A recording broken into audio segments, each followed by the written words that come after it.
ನಿಮ್ಮ ಪ್ರಕಾರ ಕುಮಾರಸ್ವಾಮಿ ಹೇಳುವುದೇ ಆಗಿದ್ರೆ ಯಾವ ರೀತಿ ಹೇಳಬೇಕಾಗಿತ್ತು ಅನ್ಸುತ್ತೆ?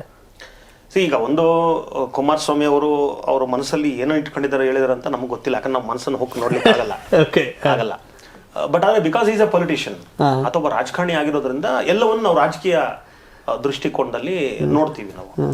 ಹಾಗಾಗಿ ಇವತ್ತು ಬಿಜೆಪಿ ಜೊತೆಗಿರೋದ್ರಿಂದ ಬಿಜೆಪಿ ಅವರ ಐಡಿಯಾಲಜಿನೇ ಒಂದು ಹಿಂದೂ ಧರ್ಮದ ಪರ ಅನ್ನುವಂಥದ್ದು ಇರೋದ್ರಿಂದ, ಮತ್ತೆ ಭಗವದ್ಗೀತಾ ಅಂದ್ರೆ ನಾವು ಅದು ಹಿಂದೂ ಗ್ರಂಥ ಅಂತ ಭಾವಿಸಿರೋದ್ರಿಂದ ಹಾಗಾಗಿ ಅವರು ಮಾತಾಡ್ತಾ ಇದ್ದಾರೆ ಅನ್ನುವಂಥದ್ದು ಇದೆ.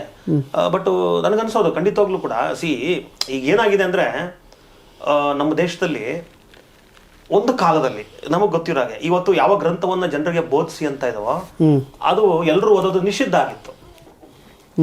ಸಮಸ್ಯೆ ಏನಾಗಿದೆ ಅಂದ್ರೆ ಇಲ್ಲಿ ಯಾಕೆ ಇವತ್ತು ಅಷ್ಟು ದೊಡ್ಡ ಪ್ರಮಾಣದ ವಿರೋಧ ವ್ಯಕ್ತವಾಗ್ತದೆ ಈ ಎಸ್ಪೆಷಲಿ ಹಿಂದೂ ಧರ್ಮ ಗ್ರಂಥಗಳ ಬಗ್ಗೆ ಬಂದಾಗ ಅಂತ ಹೇಳಿದ್ರೆ, ಒಂದು ಕಾಲದಲ್ಲಿ ನನಗೆ ಇಷ್ಟ ಇದ್ರೂ ಕೂಡ ನಾನು ಅದನ್ನ ಅಧ್ಯಯನ ಮಾಡೋ ಹಾಗಿರ್ಲಿಲ್ಲ, ಜಾತಿಯ ಕಾರಣಕ್ಕೆ ಆಸಕ್ತಿ ಇದ್ರೂ ಕೂಡ ಮಾಡೋ ಹಾಗಿರ್ಲಿಲ್ಲ ನಾನು.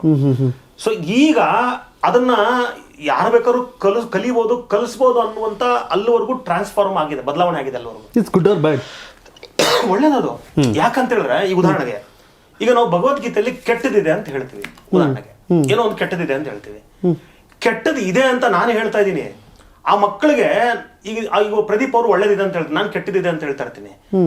ನಾನು ಹೇಳೋದು ಸತ್ಯನಾ ಪ್ರದೀಪ್ ಹೇಳೋದು ಸತ್ಯನಾ ಅಂತೇಳಿ ಆ ಮಕ್ಕಳು ಅಧ್ಯಯನ ಮಾಡಿದಾಗ ಮಾತ್ರ ಅರ್ಥ ಆಗುವಂಥದ್ದು. ಯಾರಾಗ್ತಾರೆ ಎಂಎಲ್ಎ ಅಭ್ಯರ್ಥಿ 2028 ಶೀಘ್ರದಲ್ಲೇ. ಪ್ರತಿದಿನ ಒಂದೊಂದು ಕ್ಷೇತ್ರದ ಟಿಕೆಟ್ ಆಕಾಂಕ್ಷಿಗಳ ಸಂಪೂರ್ಣ ಮಾಹಿತಿ ಪೊಲಿಟಿಕಲ್ ಜರ್ನಲಿಸ್ಟ್ KM ಶಿವಕುಮಾರ್ ಅವರಿಂದ. ಕರ್ನಾಟಕದ ನಂಬರ್ 1 ಡಿಜಿಟಲ್ ಮೀಡಿಯಾ ನಿಮ್ಮ ನೆಚ್ಚಿನ ಕರ್ನಾಟಕ ಟಿವಿಯಲ್ಲಿ ಮಾತ್ರ.